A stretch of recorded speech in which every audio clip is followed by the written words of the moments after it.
After I caught my best friend cheating with my boyfriend of 3 years, she tried to unalive herself, but then she realized I didn't care and tried to turn my own mom against me. I shocked myself with what I did next. My best friend attempted to take her life and I don't care. She deserves it. I haven't and won't even reach out. We've best friends since kindergarten. She was my sister. We stood by each other through everything. When my parents divorced, she was there to offer a shoulder for me to cry on. When her grandmother died, I was there keeping her afloat throughout high school. Naturally, she was the first person I introduced my boyfriend to. She didn't like him at first though. I didn't know why. And when I asked, she just ummed and awed before changing topic. I thought it was because he was a gamer guy and a little awkward, so she thought I could do better. But he was really sweet to me, and he treated me to date nights and always made me feel special. Maybe this was just me being young and dumb, but I thought I'd marry the guy someday. This was something I told my best friend, but when time I did, she just made this guilty and almost bitchy face at me. Fast forward 3 years, and me and him are still together. I was at his place when I saw a text notification on his phone while he was showering. We never cared much about phone privacy, so I grabbed his phone to look at them. Well, it was from my best friend, asking if they were still on for tonight and if she should wear his favorite dress. My heart stopped. He told me he was hanging out with friends and going drinking tonight. In hindsight, I always wonder how much of him going out with friends was actually going out with her. I saved screenshots of their conversations, and of course sent them to myself. When he left the bathroom, I couldn't hide the tears streaming down my cheeks. An argument ensued where I told him he was disgusting. He tried to gaslight me, telling me it was my fault for not looking after my looks, and if I didn't stick my nose in his business, I wouldn't be crying right now. I left his place when he told me that. I was heartbroken, and shortly after arriving home,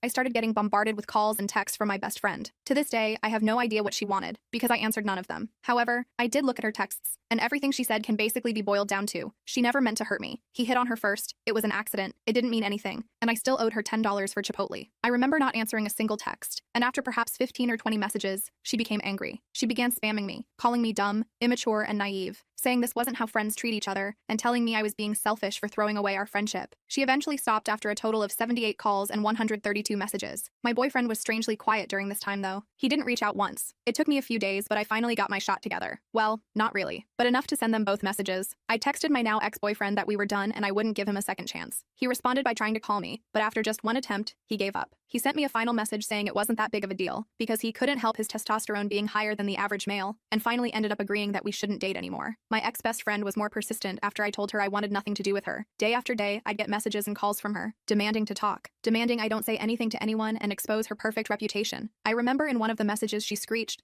that she will take her own life if I don't talk to her. She said she is going to write a note blaming me, saying her death was my fault, and that everyone will hate me for the rest of my life. It's really fucked up. And I know to you guys it might seem obvious that she was crazy and I had every right to be mad, but when you're actually in a situation this heartbreaking, it's almost impossible to see clearly. So I ended up confiding in a mutual friend to see if I was being a bee. But turns out this friend didn't care about me either, because not only did she give me one-word replies the entire time, but she also ended up spreading the word about what happened. The gossip spread like wildfire, and obviously my ex-best friend quickly found out I told someone. I knew because one day I heard she posted a photo of herself crying on her Snapchat story. Honestly, I figured it was just for attention. Little did I know, the truth was much darker than I thought. I remember I was about to go shower when I got the news. She tried to take her own life. She took her dad's shotgun and aimed it at her head. Fortunately, it wasn't loaded and she couldn't figure out how to load it. So instead, she tried to OD. It was heartbreaking. My face went ghost white. I couldn't even catch my breath. I just sat there hugging a pillow and rocking back and forth. But the thing is, I didn't visit her in the hospital. I didn't send any messages to her family. And so, her older sister began messaging me, telling me I'm a heartless bee for leaving her at her lowest. I didn't respond to her either, so she took a different approach. She messaged my mom. And that was a can of worms I did not want to open. My mom was a notorious cheater in her own day, and I just knew that she would try to go to whatever lengths needed to justify what my best friend did and get me to forgive her. Update 1 month later. Okay, from now on, I'm giving fake names. The ex-BFF is Nikki. Her older sister is Tammy. Ex-BF is Josh. I'll name anyone relevant as I go. So as you know, Tammy messaged my mom, and as I expected, that led to my mom trying to pressure me into forgiving Nikki. You were right. She came over to my dad's that evening and wanted a private conversation. She asked if I'd spoken to Nikki yet. I said no. I was trying to be as firm as possible because I knew what she was about to do. This is where things started going south. My mom told me to stop holding a silly grudge, and I need to be there for her. To understand what I said next, you have to know that I was sick of everyone taking her side. So when she asked me, why can't you forgive her? I responded with, what? Like how dad should have forgiven you? For context, my parents divorced due to infidelity on my mom's end, and it was far from just a one-time thing, because my mom always believed dad should just forgive her. After 10 minutes of arguing, I decided the conversation was over because we were heading into yelling territory, so I told her to leave. She was just about to head out the door, but then she turned around with her fists clenched. She was so angry that I could see the vein bulge on her forehead. Mom, what are you doing? Well, she unclenched her first, but still looking angry as ever said, I hope you're not as cruel as your father. I'm typically not angry, but this infuriated and hurt me. I lived 50-50 between my parents. They both made sure I had everything I could need or want, but she felt her situation and struggles were undeserved. Dad never helped with bills or payments that didn't involve me. She expected more. Cheaters always do. I didn't say anything when she left. I blocked her number and social media accounts and cried. She cared more about the girl who had hurt her daughter than said daughter. She quickly realized what had happened and returned the next day, but Dad told her I didn't want to talk to her. True, and that she had to leave. It took maybe half an hour before she finally left. She tried to reach me the next few days through other people, but I stayed silent. The Friday after my post, I decided I felt calm enough to talk to her and unblocked her. We spoke over the phone, which wasn't as exciting as above. It was her apologizing and telling me she was wrong for trying to force me to forgive Nikki, that she'd respect my decision, but tried to suggest I think about it. I very firmly told her I was not forgiving Nikki. She just said, okay, things didn't feel the same with us. I couldn't bring myself to be as chatty with her as before,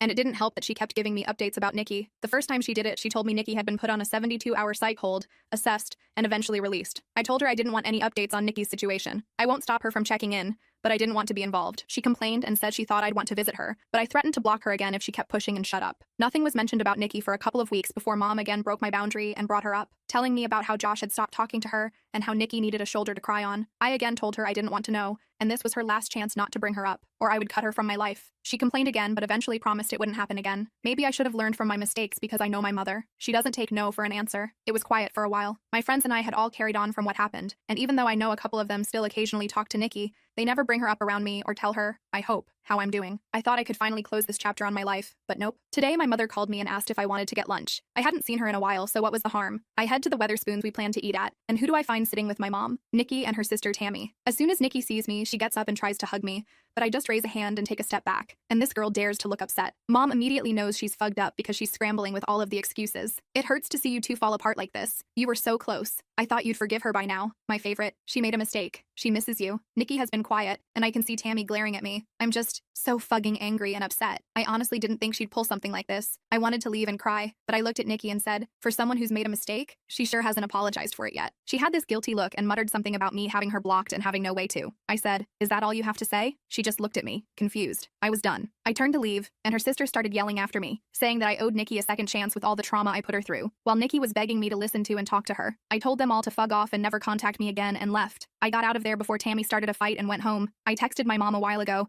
telling her she'd better lose my number because she no longer has a spot in my life. Then I blocked her and just cried. My dad's been doing his best to comfort me, but it just hurts so bad that my mother did this to me. So that's where things are at right now. Update 3. This Christmas has been amazing. I spent it with my family and with my dad. I went out on Boxing Day night with my friends to party hard and regret it harder the following day. I'm in a much better place than in December 2023. As of January 2024, I have been in no contact with my mother. Unfortunately, I've not seen her since then, and I've done my best to avoid talking to her on the 3 occasions I've had to be in the same place as her. Not out of choice, mind you, but it is what it is. During Christmas 2023, she had expected that I would spend it with her and her side of the family. Given the events at that time, this was not happening, and my dad told her as much. She lost her mind. She refused to take no as an answer leading up to Christmas. To the point, Dad and I left for my paternal aunt's house on Christmas Eve to spend the night there. According to a neighbor, my birth giver showed up pretty early in the morning to catch us leaving, but was irate to learn we already weren't there. Thankfully, my aunt had moved house quite recently, so my mother didn't know the new address. But we came home to parcels destroyed on our porch the following Boxing Day. There was even a Christmas card labeled to me, but inside was a horrible letter from my mother, describing me as the worst daughter on the planet. That honestly destroyed me, and I spent New Year's a mess. It's difficult cutting off your own mother. I spent half of January 2024 trying to fix things with her, but it came to a head when I realized I was the only one forced to compromise. I finally cut off contact, and it's been that way since. In terms of Nikki, I've heard she's doing better. We've not spoken since my mother's lunch escapade, but she's found a job and, according to a mutual friend, found a new circle. Despite everything she's put me through, I'm happy for her.